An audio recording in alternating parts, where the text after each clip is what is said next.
Diplomatic correspondence. Diplomatic correspondence is correspondence between one state and another and is usually of a formal character.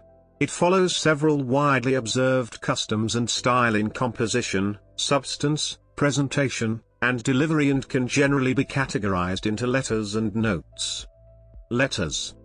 Letters are correspondence between heads of state, typically used for the appointment and recall of ambassadors, for the announcement of the death of a sovereign or an accession to the throne, or for expressions of congratulations or condolence. Letters between two monarchs of equal rank will typically begin with the salutation "Sir, my brother," or "Madam, my sister," in the case of a female monarch, and close with the valediction "Your good brother," or sister, in the case of a female monarch. In the case where one monarch is of inferior rank to the other, for instance, if the Grand Duke of Luxembourg were to correspond with the Queen of the United Kingdom, the inferior monarch will use the salutation "Sire," or "Madam," while the superior monarch may refer to the other as cousin instead of brother. If either the sender or the recipient is the head of state of a republic, letters may begin with the salutation "My great and good friend," and close with the valediction "Your good friend." Beneath the signature line will be inscribed "To our great and good friend." Letters of credence. A letter of credence, lettre de créance, is the instrument by which a head of state appoints, accredits, ambassadors to foreign countries. Also known as credentials, the letter closes with a phrase asking that credit may be given to all that the ambassador may say in the name of his sovereign or government. The credentials are presented personally to the receiving country's head of state or viceroy in a formal ceremony. Letters of credence are worded carefully, as the sending or acceptance of a letter implies diplomatic recognition of the other government. Letters of credence date to the 13th century. Letters of recall.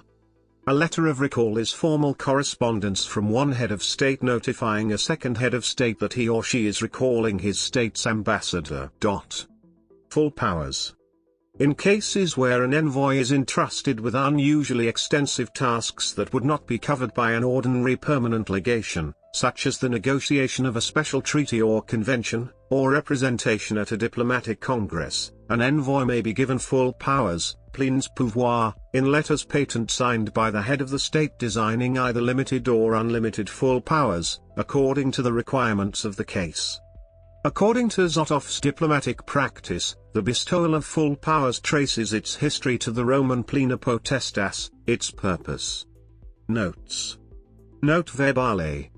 A note verbale, French pronunciation, is a formal form of note and is so named by originally representing a formal record of information delivered orally. It is less formal than a note, also called a letter of protest, but more formal than an aide-memoire.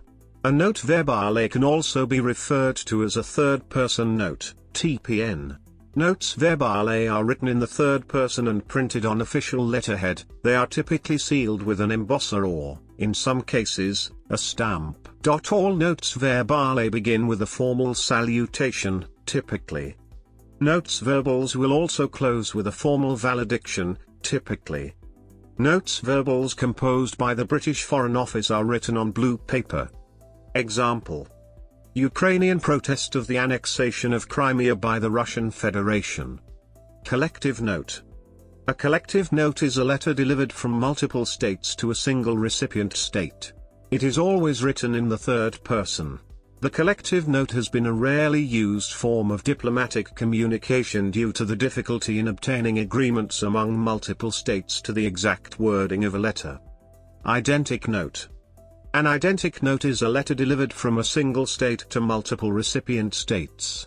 Examples include the identic note sent by Thomas Jefferson regarding action against the Barbary pirates and that from the United States to China and the Soviet Union in 1929. In it, the United States called on the other two powers to resolve their differences over the Eastern China Railway peacefully. Bouts de papier. A bout de papier, speaking note, may be presented by a visiting official when meeting with an official from another state at the conclusion of the meeting. Prepared in advance, it contains a short summary of the main points addressed by the visiting official during the meeting and, firstly, serves as a memory aid for the visiting official when speaking. It, secondly, removes ambiguity about the subject of the meeting occasioned by verbal miscues by the visiting official. Bouts de papier are always presented without credit or attribution so as to preserve the confidentiality of the meeting in case the document is later disclosed. Démarches and aides-memoire. A démarche, non-paper, is considered less formal than the already informal bout de papier. Officially described as a request or intercession with a foreign official, it is a written request that is presented without attribution from the composing state and is, therefore, delivered in person. Similar to a démarche, an aide-memoire is a proposed agreement or negotiating text circulated informally among multiple states for discussion without committing the originating delegation's country to the contents. It has no identified source, title, or attribution and no standing in the relationship involved.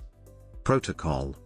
Standard diplomatic protocol varies from country to country, but generally requires clear yet concise translation between both parties. Language. The earliest forms of diplomatic correspondence were, out of necessity, written in Latin, Latin being a common language among states of a linguistically diverse Europe.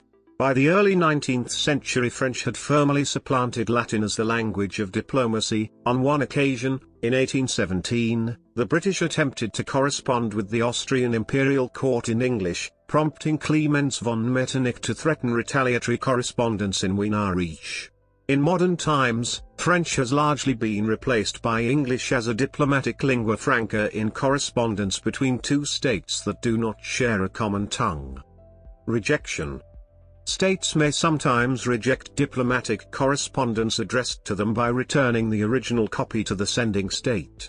This is done as a rebuff of the contents of the correspondence and is typically reserved for cases where the receiving state feels the language used by the sending state is rude, or the subject matter represents an inappropriate intercession into the receiving state's internal affairs.